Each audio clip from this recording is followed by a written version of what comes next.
జై తెలంగాణ. ప్రియమైన భారతీయులందరికీ 79వ స్వాతంత్ర దినోత్సవ శుభాకాంక్షలు. ఈరోజు మనం అనుభవిస్తున్న స్వతంత్ర ఫలాలు ఎందరో మహనీయుల త్యాగాల ఫలితాలు. దేశ స్వతంత్రం కోసం తమ జీవితాలను త్యాగం చేసిన మహనీయులకు ఈ సందర్భంగా శిరస్సు వంచి నమస్కరిస్తున్నాను. ఈ పోరాట యోధుల ఆశయాలను కొనసాగించడమే వారికి మనమిచ్చే ఘనమైన నివాళి. గాంధీజీ సారథ్యంలో సాగిన భారత స్వతంత్ర పోరాటానికి ప్రపంచానికి ఆదర్శంగా నిలిచింది.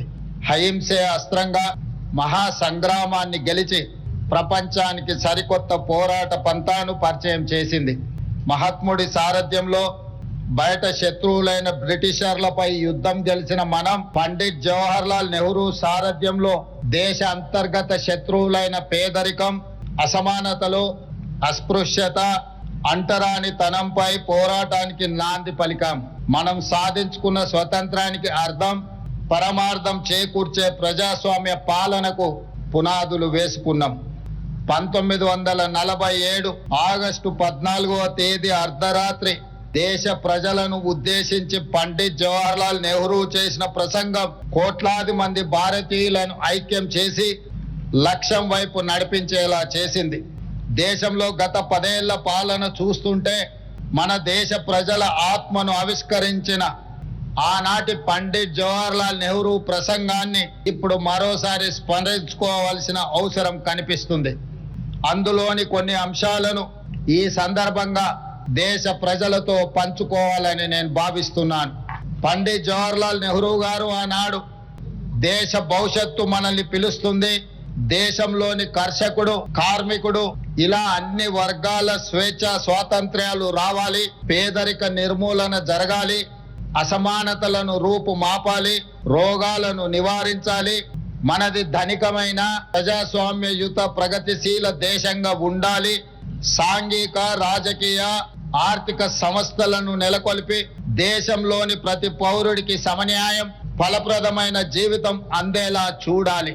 ఇటువంటి స్ఫూర్తి ప్రదాయకమైన మాటలతో ఆనాడు పండిట్ జవహర్లాల్ నెహ్రూ గారు భారతదేశ భవిష్యత్తుకు దిశానిర్దేశం చేశారు. కేవలం ప్రసంగాలు ఇవ్వడంతోనే సరిపెట్టలేదు, ఆ దిశగా కార్యాచరణ తీసుకొని దేశ ప్రగతికి బలమైన పునాదులు వేశారు.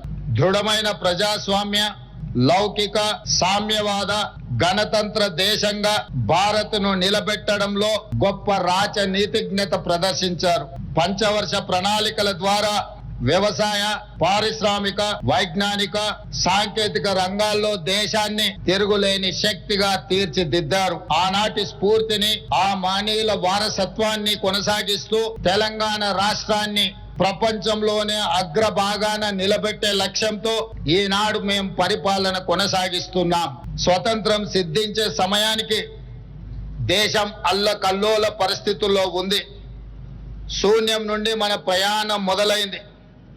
ఉన్నత శిఖరాలే లక్ష్యంగా పెట్టుకొని మన పెద్దలు ఈ దేశాన్ని ముందుకు నడిపించారు.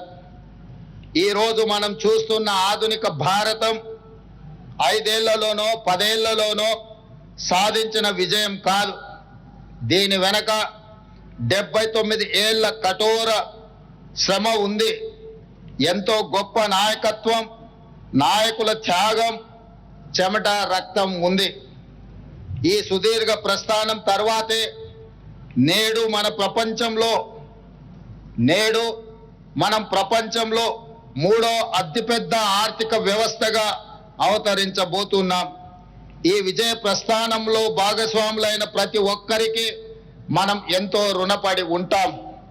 వారు అందించిన ఈ ఘనమైన వారసత్వాన్ని విజయవంతంగా ముందుకు తీసుకెళ్లడంలో మన ముందున్న కర్తవ్యం, ఆ బాధ్యత నిర్వర్తించడంలో నేను సదా సిద్ధంగా ఉంటాను అని మీ అందరికీ తెలియజేస్తున్నాను.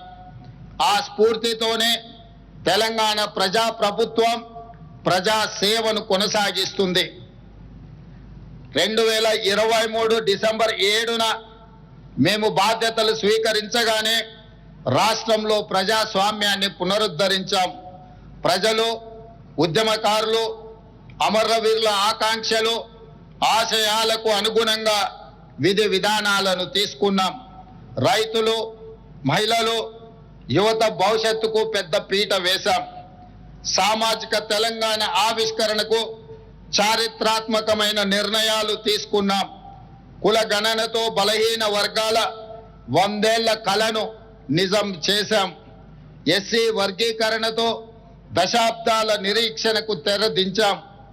ఇవి గొప్ప నిర్ణయాలే కాదు, అత్యంత సాహసోపేత నిర్ణయాలని మీ అందరికీ తెలియజేయడానికి సంతోషిస్తున్నాను.